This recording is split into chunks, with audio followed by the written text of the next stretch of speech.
And good morning, good morning, good morning.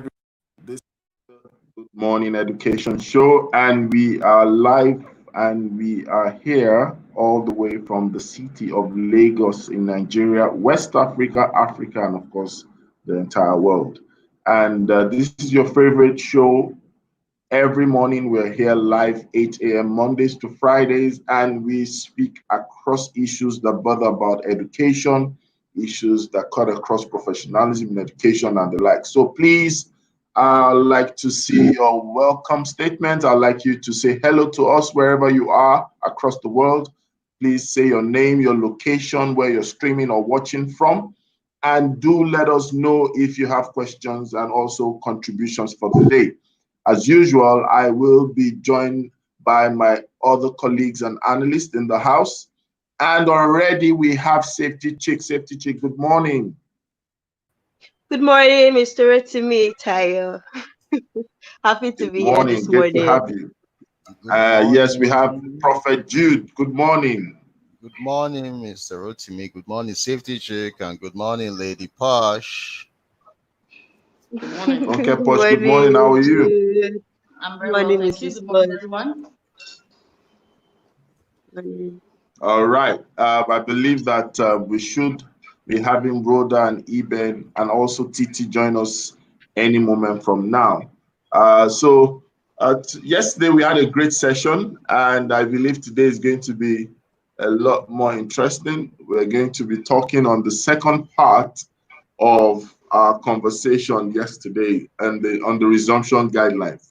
And I have a lot of questions to ask, and I'm sure out there would also like to ask questions or figure out certain things. I think we have Odetola right now.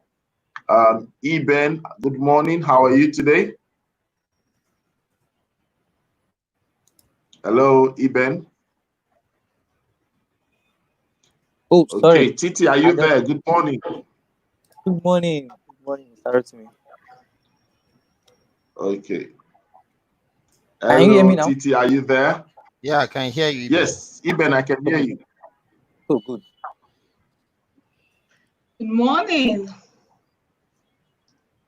All Good right. morning, Nice everyone. hairstyle, Titi. All right. So let's just get to the news, and we will be back with events, and then we'll start our conversation for the day. Okay.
And we're back.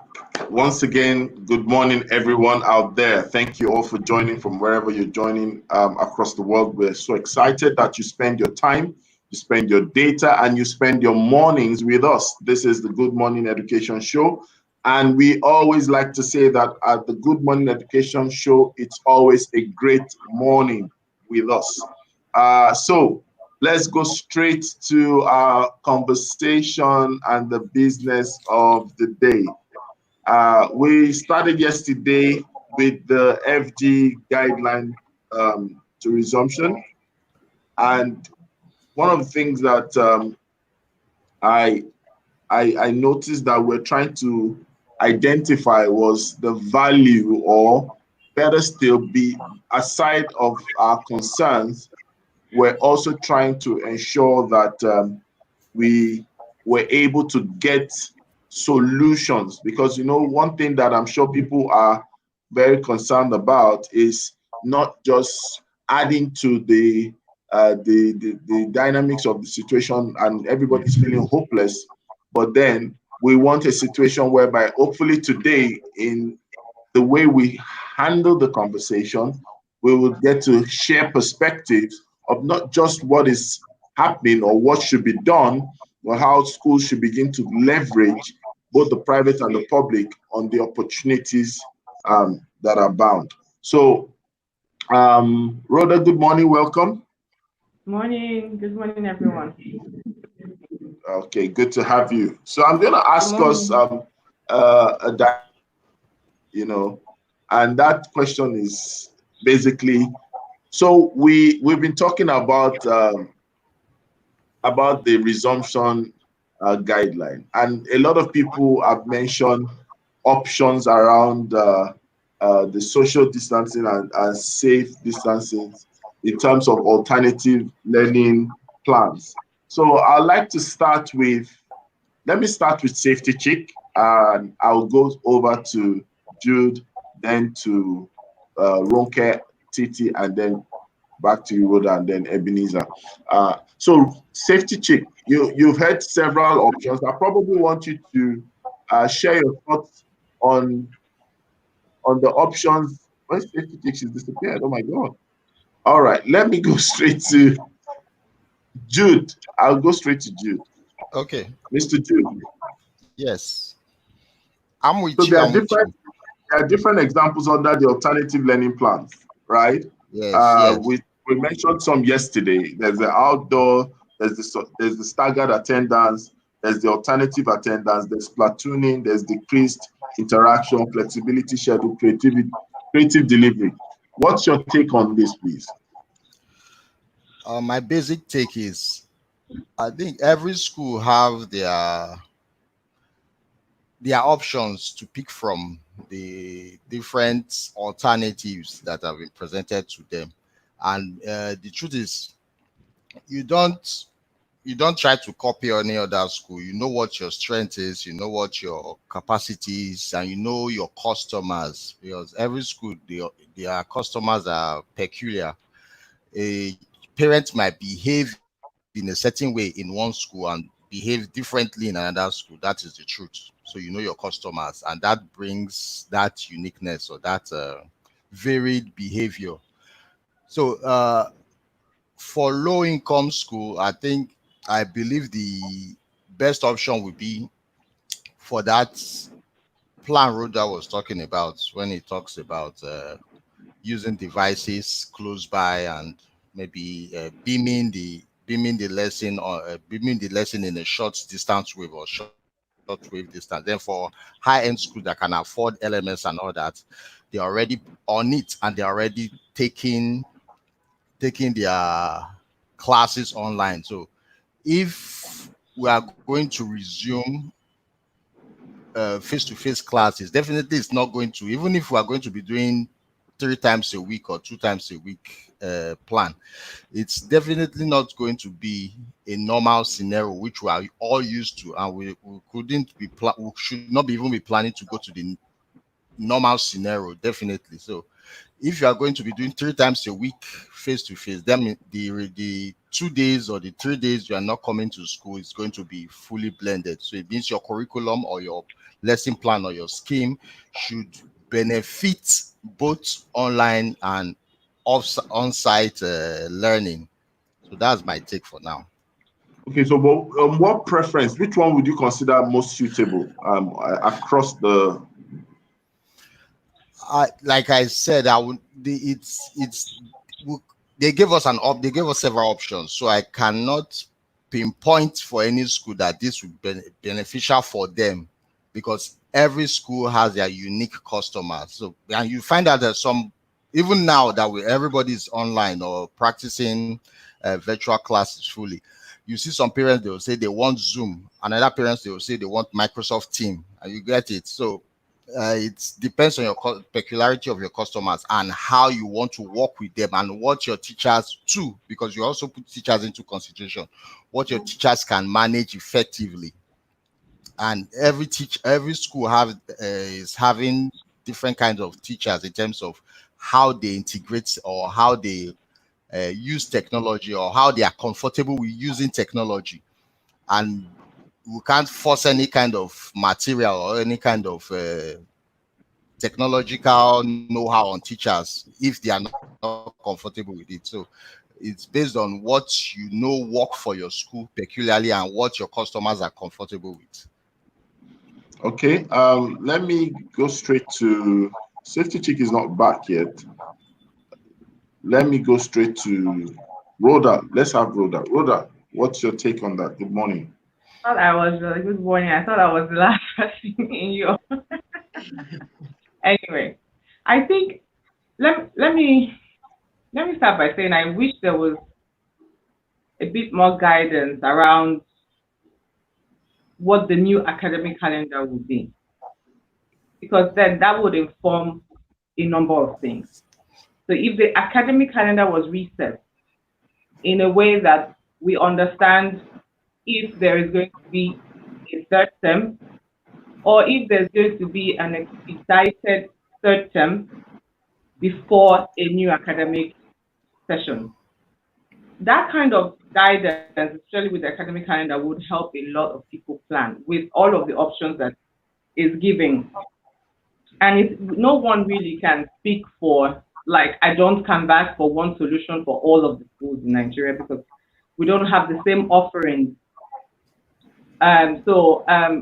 Really, I do applaud the options. I applaud all of the options because it can work for various people in different contexts. But the reason why I said I wish there was a bit more guidance to the academic calendar is because with that, then you know how to pool your resources. You know how to say, how many teachers do I have? Can I actually plan a staggered attendance? Or is platooning going to be better for me?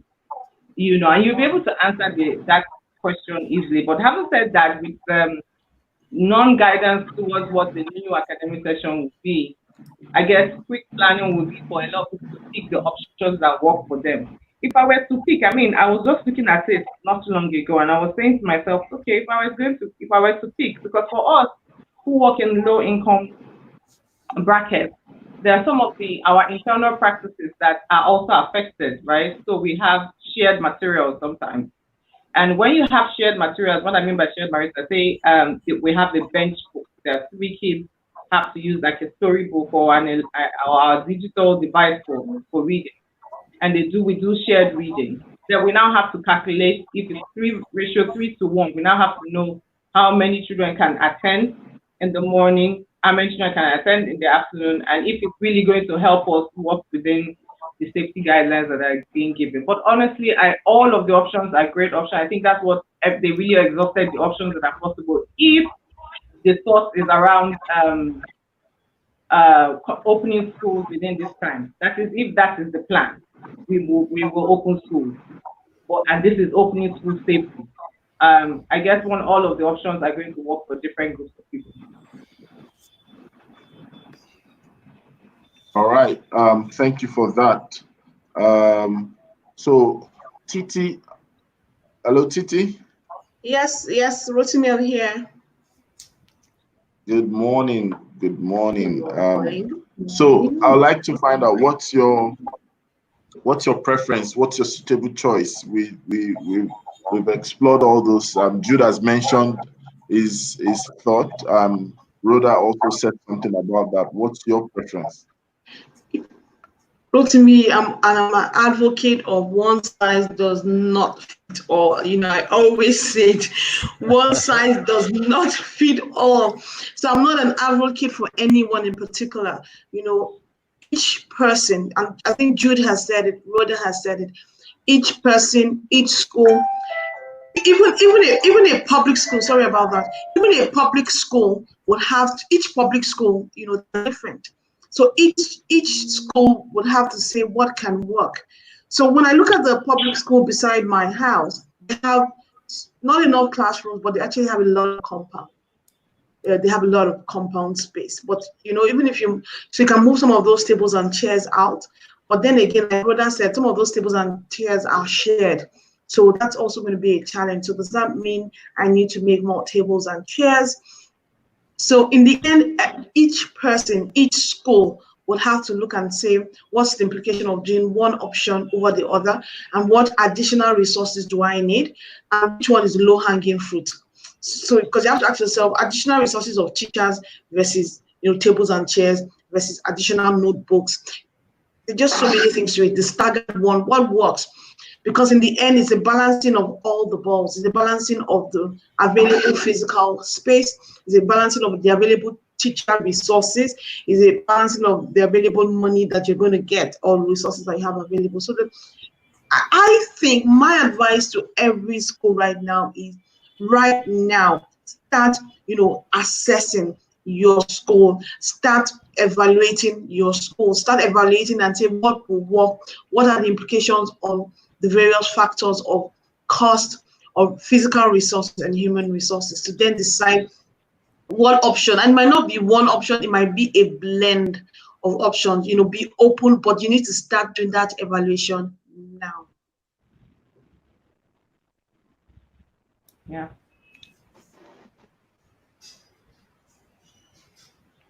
Totally agree. Yeah, Rotimi, are you there?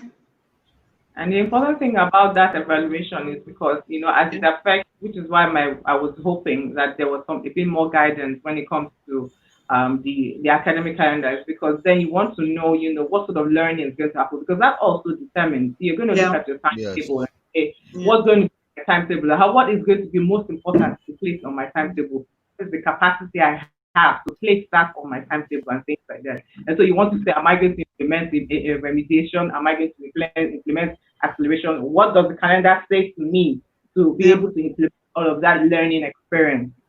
So it's a lot of planning, which is why the idea of shared improvement plans, especially within groups with the same bracket of, income levels, will help be helpful, because we can share ideas and find out what works best. I think even each of the interventions, they will work for one subject and it might not work for another subject, and that's very critical to take note of. My work for my work for English language, but it might work for mathematics. It might work for science. So it seems they should be like every school should map out their roadmap to details in terms of how the intervention is going to suit one subject and also improve another subject. Perfect. Eben. Yeah. I read all the options. I'm still even looking at them now. Outdoor learning. Outdoor learning is fine, especially for somebody that is an artist like me. So imagine I want to teach art. Art learning is fine. There's even an opportunity for my children to see the environment and use that to represent on their pieces of paper or on with the use of their creativity. But I know, but I don't know whether it is possible that it can be blended, because I'm very sure, because sometimes children tend to be distracted when we talk about outdoor learning, and as Mr. also said that one method is not can't actually suit everyone. So that's why we have a different method of teaching. children are tired of learning in the classroom, you can send them out of the classroom to learn. And in LMS also, the LMS is something that is awesome, that children can also use to learn. But I think the best thing for schools to be thinking of right now is what can actually suit their school, and this go with philosophy of the school, and how can we blend those things together to make the academic year fun. And with the calendar right now, at least so many schools are actually done with the academic year. That is third term, and some schools are just about to start next week. So assuming that school open next week now, so there's nothing they can do about it. They are going to be blending physical to cultural learning. So I think one of the things to do is to just make sure that we um, we observe we read it well, and think of the one that can work best for our school. I think that's my option.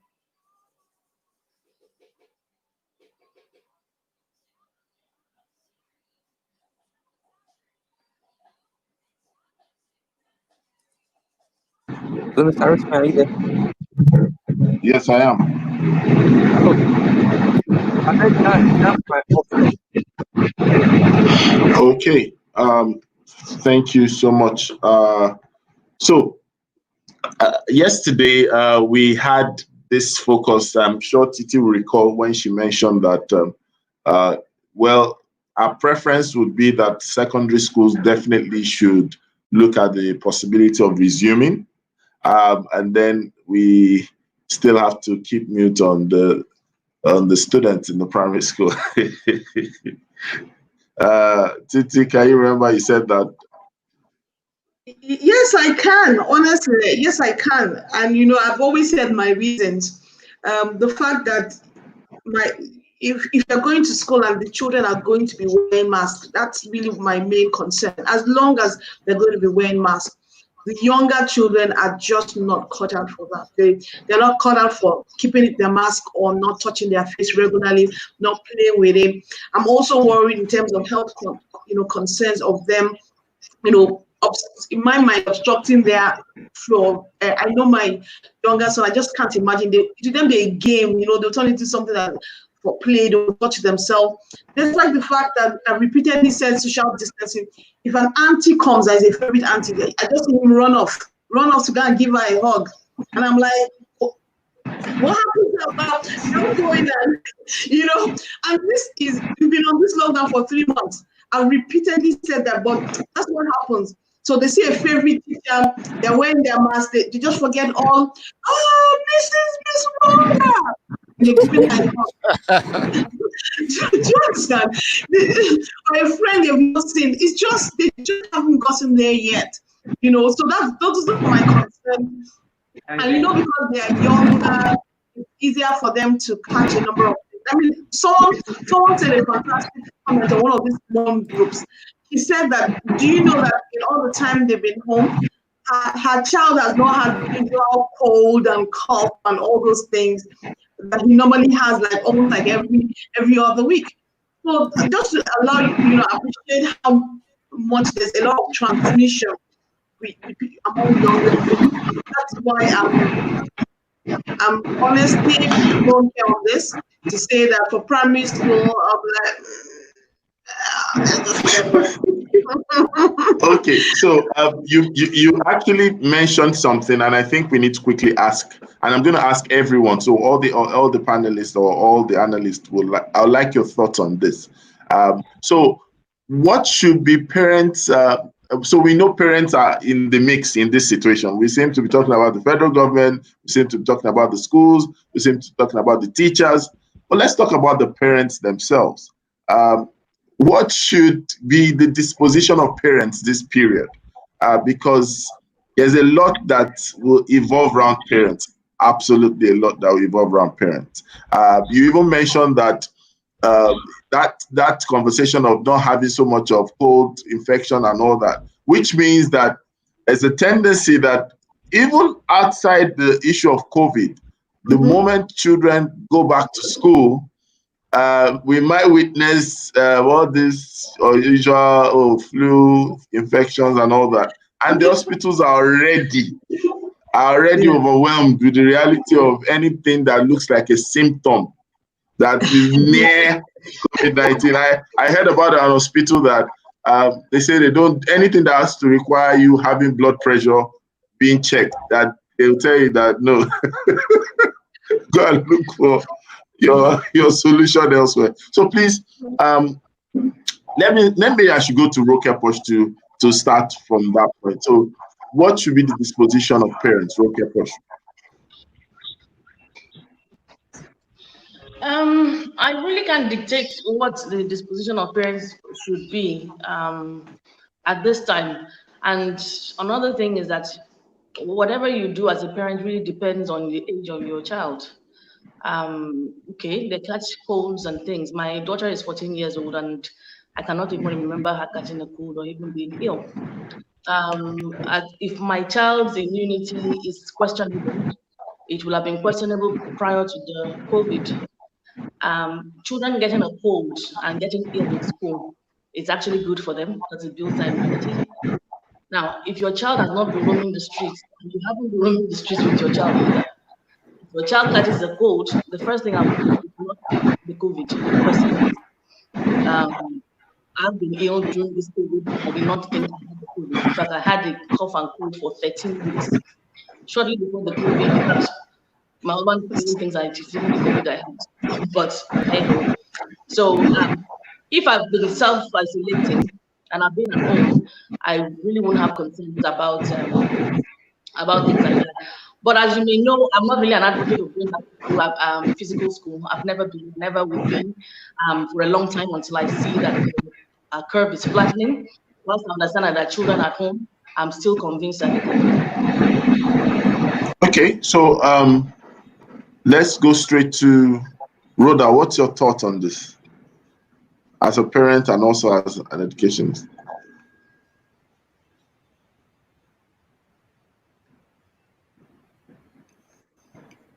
Sorry, your mic, Rhoda. I'm so sorry. Believe me, I have taken a firm decision about my own children not going back to school, regardless of whether their school open or not.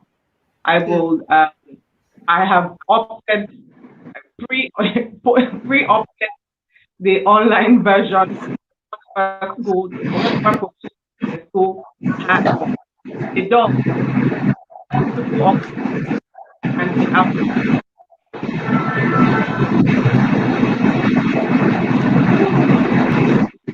I don't know if I answered the question from the aspect of there's a question now. Funke said I should answer around different parts, which is of my children going to school. That my children are older. I have a set of 10-year-old twin girls. I have a son that is 14, about to be 15 next month. The different categories of children. My 10-year-old girls are so touchy and very, huggy and lovey and things like that. My 14-year-old is not exactly like that, but they're teenagers, and like Oka said the other day, hormonal people. These children don't understand all these things. After a while, even we adults don't. If you can see our people. I saw one person wearing a mask, and things like that. And then there's the other side, which is this is safety and health, and there's a side to a lot. Parent groups, our parent groups, and conversation is school fees, no school fees. It's like there are a lot of concerns. No one really has an answer for a parent because everybody would respond to school reopening from their perspective, and so it depends on how well the school presents the opportunities back to the parents. My children's school have said that they're definitely going to do their entire first term as an online learning, and I'm all for it, so much all for it. So, but everybody is different. I mean, you have to really look at what it means to you. For me, it's easy for me to. I can speak for myself and the age group of my children because they are old and they can support themselves. There's a level of self-study, independent study that they have, and they don't need that kind of stuff. I don't have a kid that is in the early years. I can imagine that it's going to be definitely different for a parent who has a child in the early years and who has to go to work. In my own case, we have where I work, we have a work from home plan. So there are a couple of things that work for me in that sense, in perspective as a parent. So imagine all of that, playing all the cards on the table and figuring out which work, which is why I like the idea that there are options. And I think there should be options.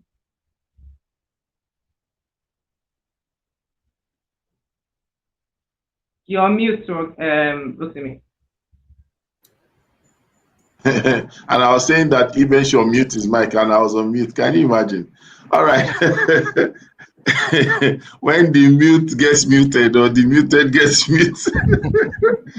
All right. Eben, are you there? Can you ask the question again? I've actually forgot the question. I was distracted. Why are you forgetting the question? Are you joining the fainting challenge? No, I can't join the fainting challenge. No, he's sending messages. I can see his messages coming through already. Even I hear. Okay. All right. Lots of online stuff going. Yeah. So we're talking about parents' perspective, where we look at all these conversations. We've talked about the school, we've talked about federal government, but what's the disposition to parents, especially looking at the fact that Titi mentioned the concern about going to school, infection, and you know how this whole saga can turn out to cause a scare. I've even remembered the question now. Using my environment as case study, I think some of them are not even ready to go back to school, especially parents. I think seeing their children around is something that some of them have actually mastered. I'm talking about areas like Bariga, like Shomolu right now. I'm not talking about the two areas, so I'm talking about the low-income schools. So as I'm looking at some of them, there was even yesterday I was driving around and then I saw some students playing table tennis and snooker. I was just like, can't police just come to this place and come and take this place? Because how can you be playing things in the morning? And those things baffled me. And from the look of how I'm actually saying it, I see a lot of dropout students coming up soon. Very poor. Even higher institution. One of my boys that worked with me, the boy has been shouting since yesterday, I want to go back to school. You allow students their shoes. I want to go back to school. I can't wait to go back to school. I said, is it going back to school that is your solution right now? Or solving the educational system solution? I said, I just wish to just go back to school. I said, the gate is open. Just go to the school and walk around and satisfy that's your thought. But from the parent perspective, what I observe is not actually good at all. I'm talking about the rural area. It's something that they are not ready. But I think maybe I'll do more research and see how ready parents are. But for now, they are not ready. Even small children are even going from one neighbor to another playing. There was yesterday, as I was trying to peek through my window, one parent was saying that won't you come inside? Are you not tired of no, the mother said when you are tired of staying outside, you will come inside. I was just like, oh, so they now send them outside. Now just go and play for some time. When you come back, I'll keep little things people are learning. Then at the end of the day, you will still eat my food. Then the next morning, we continue the same process. So all is well, all is well. But for my angle here, I am not saying any readiness from parents at all, especially in terms of money. The economics is not as stable as before. Health-wise, they are scared of the virus, especially with the figure going up every day, and then with the debt that is actually increasing. Whether it is fake or not, don't know. But something happened yesterday in Ghana. I wish that we can also talk about it. They started their practical yesterday. That was with find and apply that leather work, sculpture, and other subjects. And I tried to make a lot of research online, and I saw that it was awesome. You can pass on social distancing in the classroom. It's about I watched on YouTube about 10 schools. I tried to research about 10 schools, and to me, they've taken a very bold step.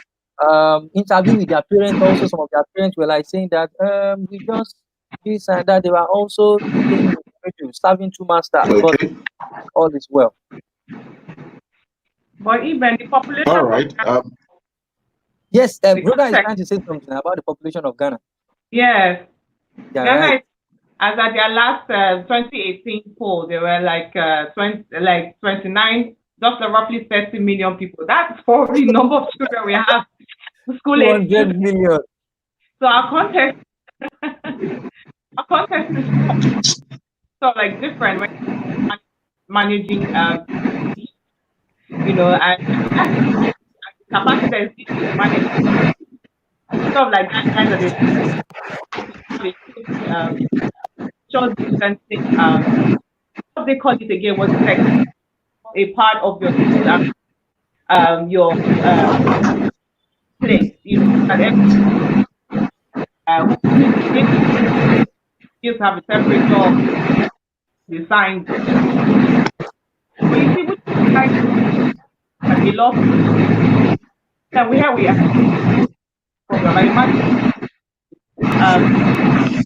my Seems that the network is failing at your end, Rhoda. sorry about that. But I Okay. actually want to contribute.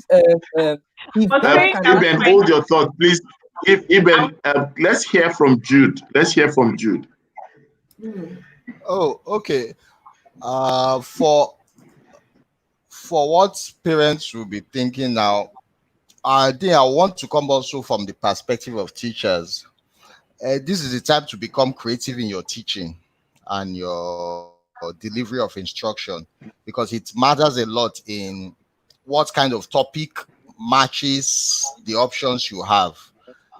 So you can't teach the same way, because now the ability to talk in front of the class is taken away from every teacher. So how next can you deliver your instruction effectively using the other teaching skills you know or have?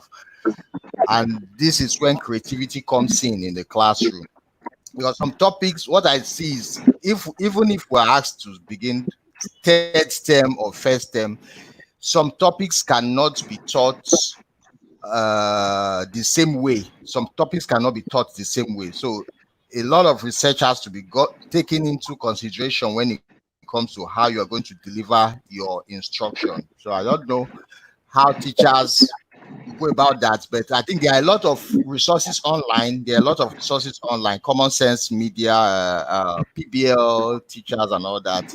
They can actually look at project-based learning as a closer alternative to delivery of instruction and engaging students.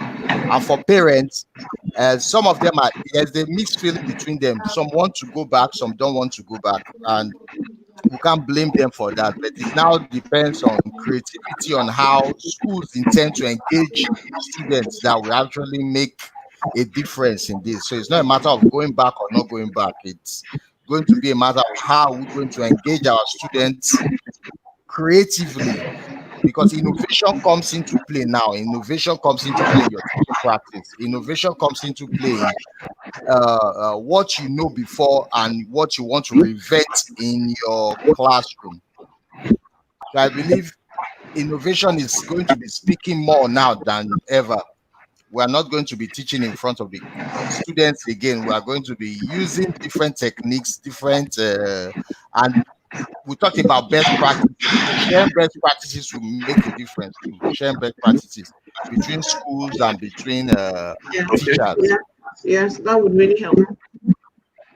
All right. Thank you, Jude. I think we could head over to the comment section. And like I said, thank you to those who joined us for the first time and those who are sharing comments and questions. Let me just read some. And probably we use the opportunity to answer the questions that we have. Titi, are you there? Yes, I muted my Titi? mic. Yes, yes. Yes, please. Could you do us the honor to read some of these comments and probably we get the questions answered? Okay. If you're called, I hope I got your name right. She said it is out of the question for children in their early years. It is not realistic to have them regather. How do you socially distance yourself from a child who needs a cuddle, who needs a diaper change, and who needs to eat? Honestly, I completely agree. Let's have more comments. Giolani says, good morning, dedication show team. Well done, Rotimi Ayitayo. Well done, Rhoda. Well done, Jude. Well done, Eben. Well done, well, that's meant to be Rolling Pot. And well done, Titi of Niger Kid. Okay, Kende Ojo is saying, in this wise, I'm of the view that parents should be more proactive as regards the health and well-being of their children or wards. Notice anything unusual health-wise, then get them medical attention. Keep them at home for proper care and monitoring till he or she fully recovers. We agree. Kende Ojo is also saying that parents within the new normal posed by COVID-19 should not dump a sick child on the school. This will help a great deal. Even before COVID, they were dumping sick children on the school. How much more now? But parents should not dump a sick child on the school. Okay? That's from Kende Ojo. Joel Olanyo is saying, even if schools resume, Rotimi, you've taken the comment, I was reading the previous one. Even if schools open for secondary school students, I think that was in response to what I've said, one can only control, honestly, very valid, Joel, one can only control what happens within the school walls. What they do on their way home or to school cannot be controlled. And that is so on point, really. You can only control what they do within the school, but what they do on their way home and on their way to school, cannot be controlled. So excellent teacher is saying, yes, I agree with Titi. I've heard some parents say that children haven't had cough or cold or kata in the last 3 months. Prior to now, their children get ill every other time. That's been a reigning comment. Okay. Daya Musa saying, good morning, everyone. You're all doing a great job highlighting challenges in the education sector and proposing solutions. Okay. Ronke, she's saying, good morning, everyone. That's your comment, Ronke. We're reading that. So correct, on point. Even pre-COVID, parents actually dump kids in school for work. It still happens today, sadly. I suggest, Kende Ojo is giving us a suggestion. She said, I suggest in any of your subsequent editions to look into government asking private school for tax with this lockdown period. I insist that this is insensitive and ludicrous. Wow, are they asking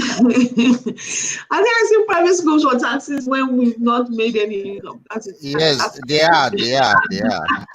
I've heard stories of pile up of tax debt for private school to pay up, and it's a sad situation. The sad situation. That's the reason why you want your government to be accountable to you as citizens, because this in a normal climate, let me put it that way, so many tax breaks are being given right now. Not that you will not pay the tax. In some cases, it is that the tax is put forward, to you, so that when later you have begun to get an income, you can slowly pay over time.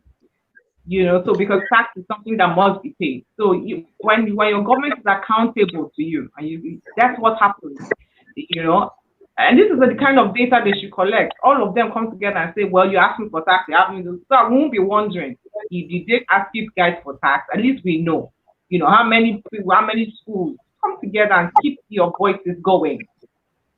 Yeah. Okay, so I just want to read out something that I got. It's like a research, and it's talking about schools that opened and then closed after 1 or 2 cases were discovered. So we have Israel. Israel actually opened up their schools and closed after a single case. That was mid-April. 100 schools have been shut down due to that in May. In mid-June, 503 students, 167 staff, and 377 schools were positive. in Israel. In Taiwan, we had Taiwan is still open after a single case, but will close the schools if they get 2 or more cases. We have Montreal, we have Texas, we have Toronto that closed their schools due to cases which the data was not taken, but summed up under the schools in Canada that recorded cases about 894 staff and pupils. However, I have a statistics or research that says schools that opened and are still open, we have Denmark and 200 new cases in mid-April, but the number has dwindled to 14. We have Italy, we have Sweden, we have South Korea, we have Jerusalem. Jerusalem recorded 153 students and 25 staff tested positive, but they are still open. We have France, we have Japan, still open, but no case recorded. New Zealand, 96 cases recorded. Germany, 13 schools recorded 57 new cases, but not attributing it to opening of schools. We have Ghana still open, and we have Republic of Benin. You understand? So looking at this little facts out there, maybe I should go to Prophet Jude. Yeah. Okay. Rhoda, you want to say something? I said that is not little stats. You know, I was studying the Scandinavian countries, and part of some of them didn't even. I think it was Sweden. Sweden didn't even open. I mean, didn't close.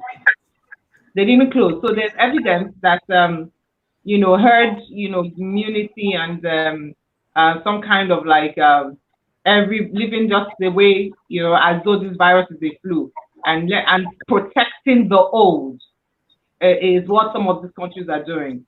And of course, we'll keep watching and see where the evidence leads us. Okay, so Safety Chick is back. Sorry about the network issues.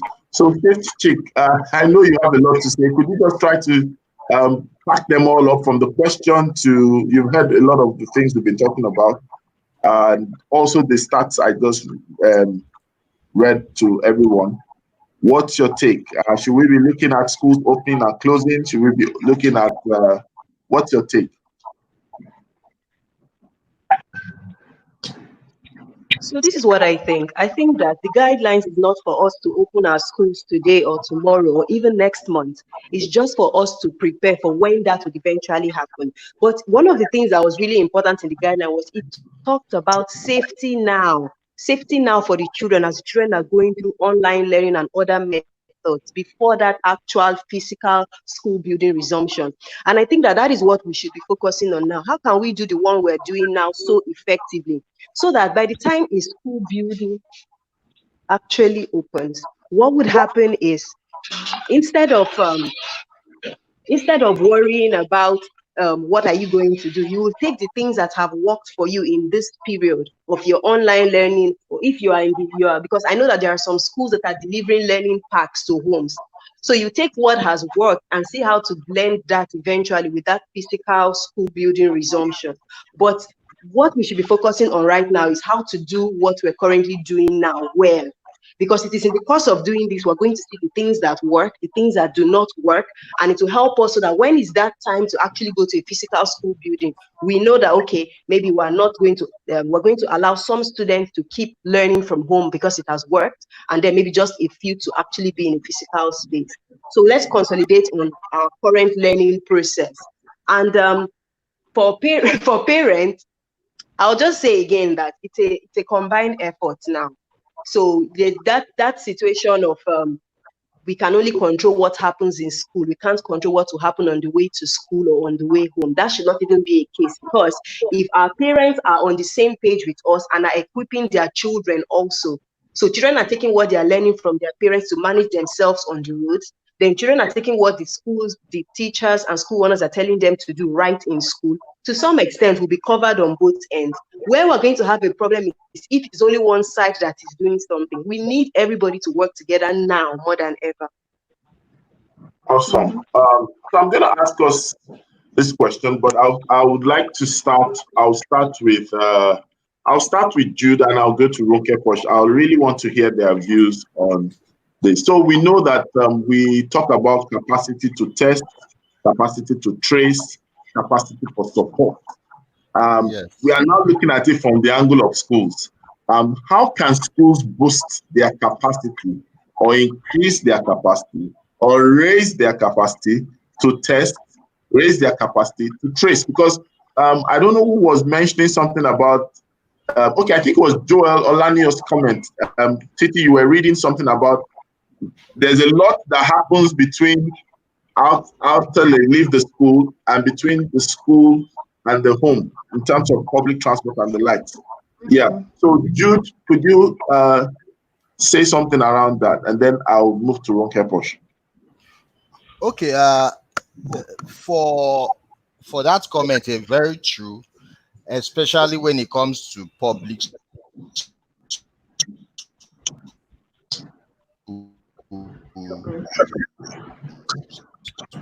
private Jude, schools. I'm okay. used to them. Hello. Yes, I can hear you. Okay. For public schools, that's where the big fear is, because no matter how you protect the children within the school environment, if they have to walk home, definitely there's going to be something happening between the school and their homes, and even from their homes back to school the next morning. But for private schools, I understand at least we have a lot of body that from school they jump into the car and they are home, right? And from their home they come straight to the school, so that can be managed. For the devices being sold now, I don't know how effective they are to test or to track or to wash hands and all that. I saw a device that it almost had to bat you when you are coming into the school or coming to any environment, and washes all the COVID-19 away from you. So I don't know how effective that is. So my assumption would be, if it's effective, definitely that could be managed. If it's effective, those devices, it means they are helpful at this point. But if it's not effective, that it's just a selling mechanism by those companies, definitely we have a bigger trouble to handle. We have a bigger fish to fry when it comes to tracking or detecting or trying to manage the situation. All right. Ronke Posh. I think I've lost track of the question. Okay. How do we test, track? How do we track what? Track the situation in our schools, and how do we test in case to isolate children and all that, or teachers or whoever is infected with the or show symptoms of the virus. Well, I guess that's the reason why we shouldn't go to school, because with the COVID, we understand that there are the cases of that are asymptomatic. I've read Mr. Joel's comment, which makes all the sense in the world. One thing that is very important is that we need to take the data from other countries with a pinch of salt and apply those countries. We are not. My brother is in the UK, and many of those schools are also very, very negligent right now. On the trains, many people are not even wearing their masks and the like. So let's not assume that they got it together there either. But having said that, our own case is unique. Our own case in Nigeria is very, very unique. So I believe that we are not going to be able to track it. We don't have enough resources to even track it. I lost a friend about a month ago to this COVID. She was 4 months pregnant and she had been waiting for a baby for 10 years because there was no capacity in the hospital to look after her. Very, very sad. So I know that even with the tunnels that they've asked people to have, isolation centers and the likes, the case of the COVID is such that it's not everybody that shows a physical sign that they are ill and they have the COVID. So it's never going to, you're never going to be able to track it, not even 80, 90%. I doubt that very, very much. And that is why I will continue to be an advocate of this distant learning, staying at home, and distributing learning packs, trying to reach the children in any way that we can. We are not a developed country. As you can see, we just swallow money, 501 we're 68 million kind of country. That's what we are. Okay, So okay. for now, yes. Okay, push. So let me ask you a follow-up question to this. And Titi, I have a question for you, but let me ask you a question, Ronke Push. So what if you have a situation where parents, let's say for example, your school parents are saying, you know what, and the economy is moving on and all that, and they insist that they would like to have the school open up in terms of physical terms, what will be your response? Well, as you already know, I'm quite a proactive kind of person. As at the time last week where I was on TV and I was interviewed by the media about my thoughts about reopening and the guidelines, I sent that video, which is currently on my YouTube channel, to my parents so that I could get their feedback. I did not have one single parent that wants to bring their child back to school. So I don't have such parents. They are working high-powered jobs. They are busy. I have parents submitting work at 11 o'clock because that is when they can submit the work. We are flexible, like Rhoda has said before, it's grace before grace right now. So it's not about submitting and grades and all those sort of things at the moment. So I don't have such, I don't want to use a word, but I don't have such parents. We're a thinking school, we have growth mindsets, and we would rather that our children are safe than that they are in school. So it cannot happen at Le Poche school, not in a school like Le Poche, and I can't speak for any of it. Over to you. So you heard what Rhoda said, you heard what Jude said, you also heard what Ronke Push said. I would like to ask you, and I'm going to ask you to wear 3 caps the same time, and I know it's possible, Titi. You are a very exceptional person. Like Rhoda used to say, exceptionals, you know. So let me ask you, Titi. Now, we all talk about data and the relativity of data, and also the importance of data. So, for example, the data that I shared about some of the schools that opened in some countries and then closed again, and then we'll back it up a bit to those that opened and are still open, and in some cases, witnessed some cases as well. Now, we want to be able to dissect the matter, but we also want to be able to empower the people who are listening to us. So I'd like to ask you, what would be your best, because I noticed that if we don't make meaningful trace, or if we don't make meaningful interpretation, it will just look like, oh, it's just mere figures or it's just mere comments. What would be your, in terms of readiness for those who are poised and positioned to resume, and for example, those who don't have the kind of parents like Ronke Push said that she has, or the peculiarities of the popular number. You know, we have the 80-20 sometimes. So when we look at it on a general spectrum, what would you say should be the position or the behavior? Because this is something the regulators need to look at, valid point. This is something the administrators and schools need to look at. What's your take on that?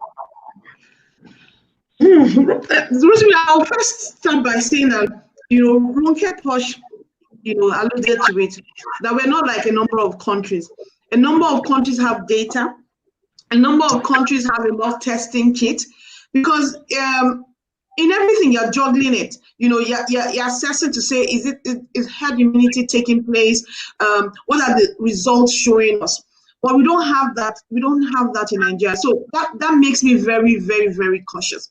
We don't have very good health system. Someone can be in the hospital, the person might not have COVID, and they'll just, abandon the person, and the person can die, not because, the person had COVID, but because the person just wasn't treated for something that was so minor.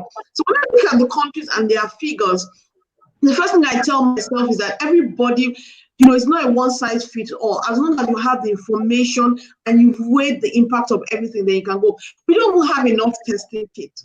So even some of the figures that we are seeing them mainly because we don't really have the testing kits. My take on it, first of all, will be that if government says schools should resume, what is going to be the process?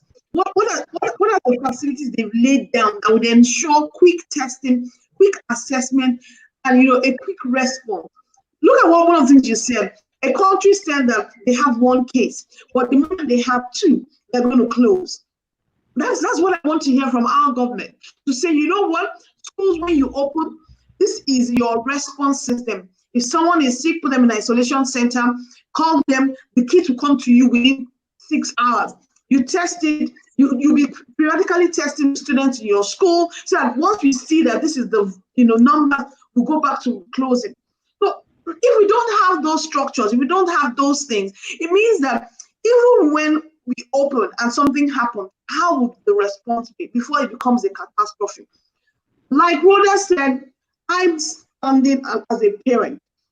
I've had a situation where my son has been in the hospital for over a week. I know the stress that I went through, and it's something I have no intention of going through again. So I'd rather edge on the side of caution and say, you know what, just stay at home. I don't even want to hear, because I know the health system in this country. If anything happens, if it happens, so I take that stand. So for me, is that if government has provided, safety said it, it's a guideline for when we reopen.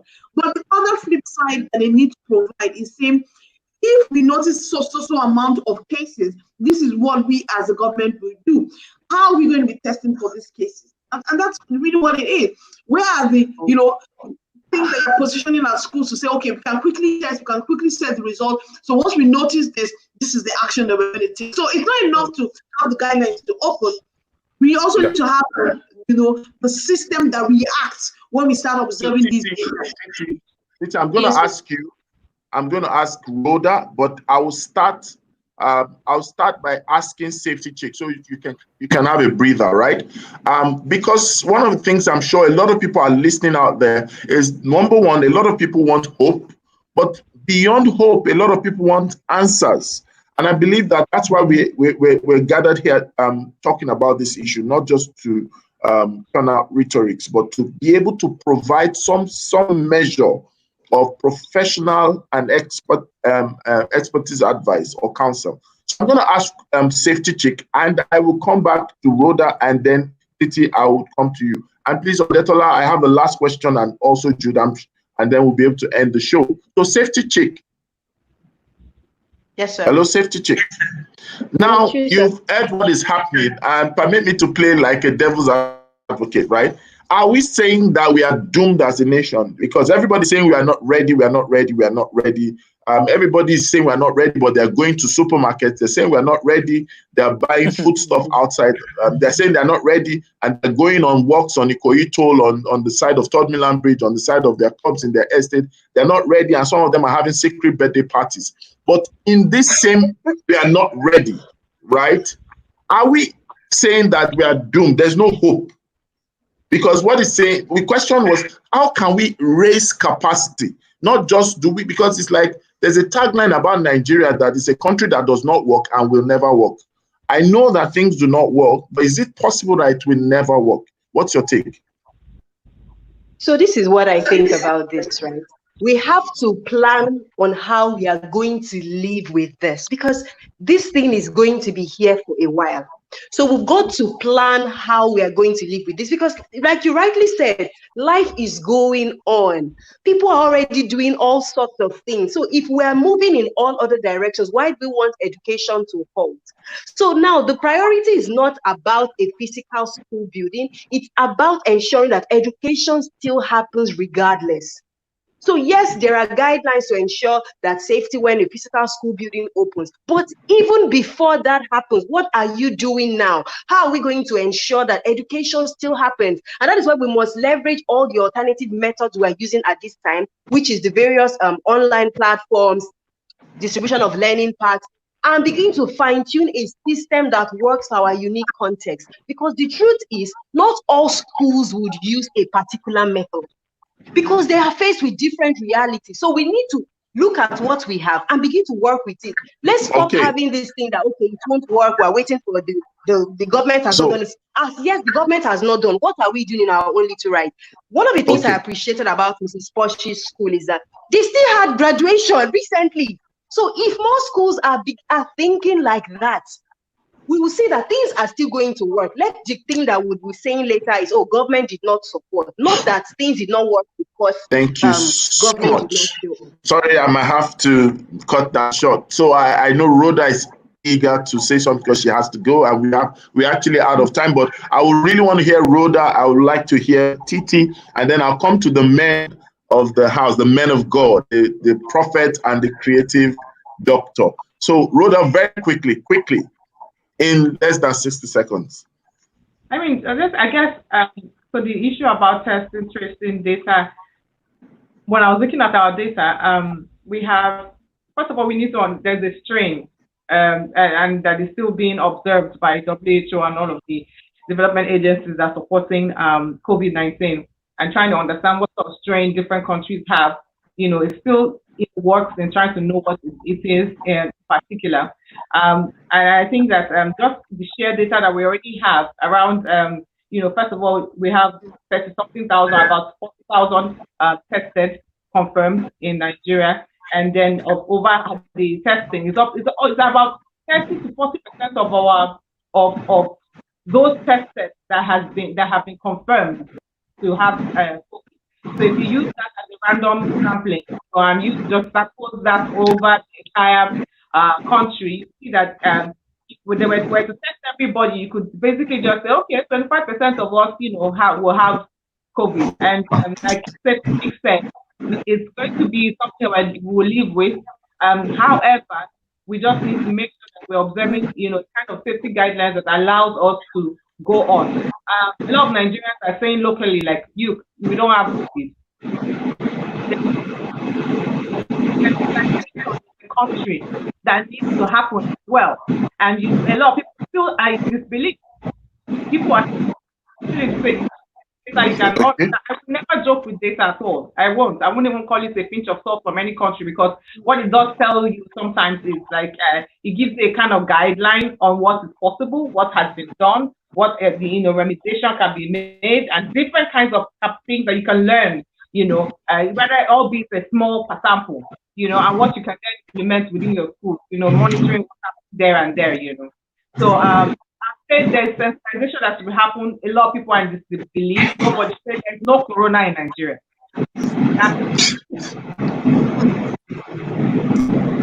Okay, so Titi, I know that you have to help me out here in 20 seconds. And Eben dropped a message. I'm going to drop it on the public domain, and it's a powerful comment because there's a blind spot to all these conversations that we are having. Titi, quickly mention that in the next 20 seconds. I think my only comment is, you know, learning must continue. Whether school physically opens or not, we must find a way to ensure the children continue to learn, safely. That's really where I will close it. Okay, that's fantastic. Titi, I owe you biscuits for that. Eben, please, can you say what you mentioned behind the scene? Can you tell the public? You raised a very, very valid point. It is a comment from one of my YouTube participants, and the person said home learning at home is also dangerous. Too many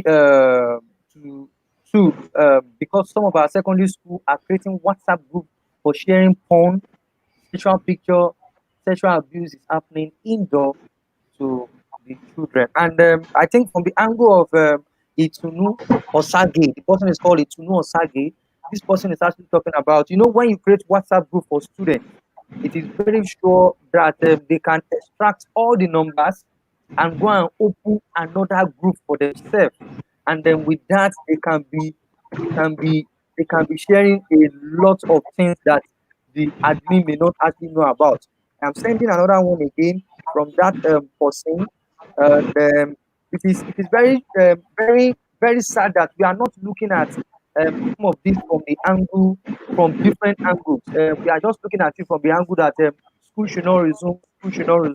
What are the implications if school did not actually resume? There are so many countries out there that are actually making this possible, regardless of our population, regardless of whether there's corruption in the country or not. I know everything that is happening right now, it is from the angle of corruption. Corruption is causing this, and this is why some of this is not some of the solution are not actually coming. We are ready. It's not that we are not ready. We have so many people out there that can make some of this ready. You can't tell me that some of the big schools that we have right there are not ready. They are ready. It's just that we only need somebody to start this, and government to just help us with some of the major equipment that we need to make resumption come into reality. Okay, so let's have Jude and the final comment, please. Jude. Okay. I know. Maybe I don't. I like final comments when it comes to what we really believe and what we think people are assuming outside there.